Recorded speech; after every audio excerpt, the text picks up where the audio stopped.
I want to talk about is a couple of different unique plants that we find in some of our landscapes. I happen to enjoy personally these plants and the versatility of these plants.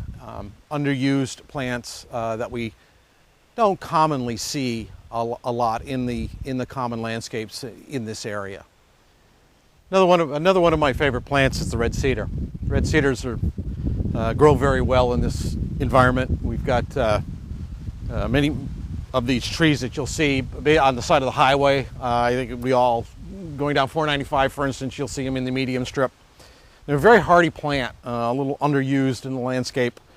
However, they are native, and they grow fairly rapidly. They're used just as an arborvitae that you've seen. I like them because of the little bit more of a rustic appeal to them.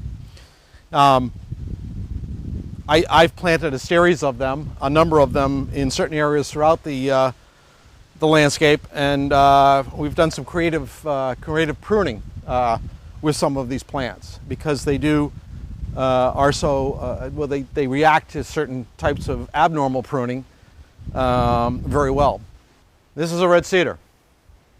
The cedar that we were just talking about was planted 3 years ago. You can see that it's already 3 feet high.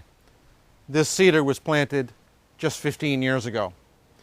When it reached a certain height, we began to prune certain areas of the plant to form this structure.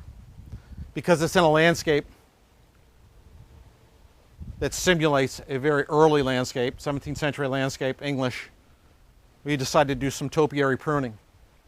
So this would have been very typical of what would have been common in the gardens during the 17th century. These are fairly easy to maintain. Again, this is pruned just once a year.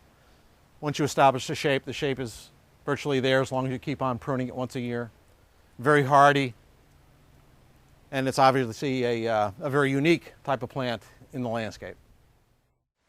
This plant is only 10 years old, and you can see from this shape, this hasn't been pruned this year, but this is in the shape of a spear. And then if we look at the next tree, this one is shaped obviously to give a little ball on the top of it. These are just some of the different forms that can be achieved through shearing the foliage on the red cedars.